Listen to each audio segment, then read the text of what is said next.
yang mana zikir pagi sore itu semua doa ada di dalamnya. Doa minta perlindungan, doa diampunkan, doa dirahmati, diberikan kesehatan, diberikan kesempatan, diberikan nikmat, semua yang ada di dalamnya. Sehingga kalau seandainya kita ingin memberikan benteng kepada diri kita, carilah doa zikir pagi dan sore tersebut. Salah satu yang ada di dalamnya adalah bagaimana kita berdoa kepada Allah 3 hari, 3 kali di pagi hari dan 3 kali di sore hari. Allahumma inni a'udzubika an usyrika bika syai'an wa ana a'lam wa astaghfiruka lima la a'lam. Itu diantara salah satu doa yang diajarkan oleh Nabi SAW. Itu merupakan diantara bentuk agar kita menjaga diri kita, terutama dari perbuatan riya dan sum'ah. Karena riya itu bahasa nabinya adalah asyirkul khafi, syirik yang tersembunyi, kesyirikan yang besar, beribadah kepada selain Allah. Semua kita tahu. Namun siapa di antara kita yang tahu tentang kesyirikan kecil? Sehingga Nabi SAW menyebutkan asyirkul khafi, kesyirikan yang tersembunyi. Bahkan juga Nabi SAW menyebutkan dalam hadis yang lainnya, akhwafu ma akhafu alaikum, sesuatu yang paling aku takutkan kepada kalian, bahkan aku lebih takut daripada masih ada Dajjal. Kita tahu fitnah Dajjal. Namun ada lagi yang paling ditakutkan oleh Nabi SAW. Apa dia? Yaitu ar-riya, yaitu riya, sesuatu penyakit yang luar biasa yang bisa menghinggap, yang bisa datang kepada semua manusia. Makanya kita butuh pertolongan dari Allah Subhanahu wa taala. Dan Nabi SAW sudah ajarkan kepada kita bersama. Dan ini di mana saja, bukan hanya dikala kita melakukan ibadah haji, melakukan ibadah umrah, bukan hanya dikala kita berada di Masjid Nabawi, di Masjid Makkah Al-Mukarramah, namun di mana saja, bahkan setiap hari harus kita baca.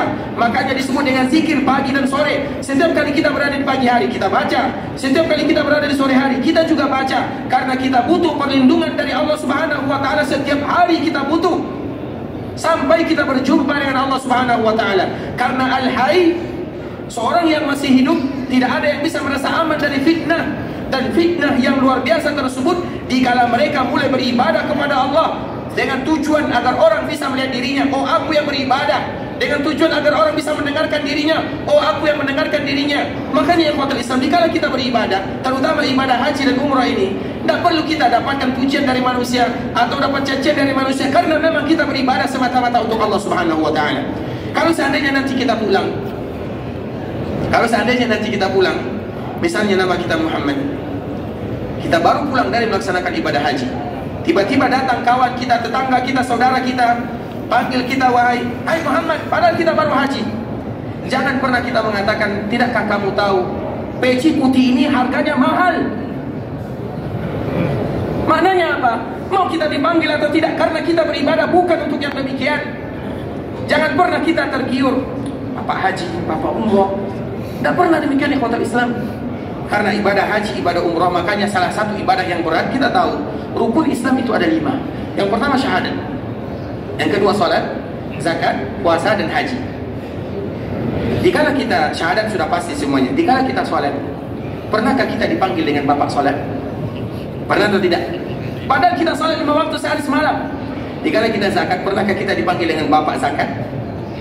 Dikala kita puasa, pernahkah kita mau dipanggil dengan Bapak puasa?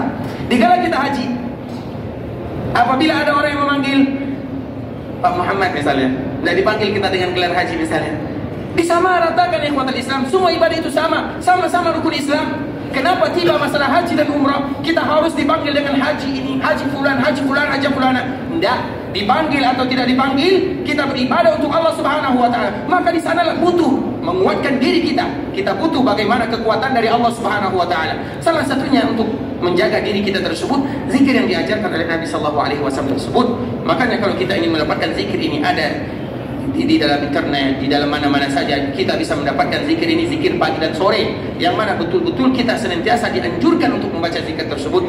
Salah satunya untuk tetap menjaga hati kita, bagaimana semua ibadah yang kita lakukan semata-mata untuk Allah Subhanahu wa taala. Karena ingat, apabila orang riya dan sum'ah, Allah tidak menerimanya. Dan Allah mengatakan kepada mereka yang demikian, pergi minta pahala kepada orang yang kamu riakan, pergi minta pahala kepada orang yang kamu sum'ahkan. Kepada siapa kita akan mengharapkan pahala di akhirat kecuali kepada Allah Rabbul Izzati wal Jalalah. Satu pun tidak bisa memberikan manfaat kepada kita kecuali Rabbul Izzati wal Jalalah.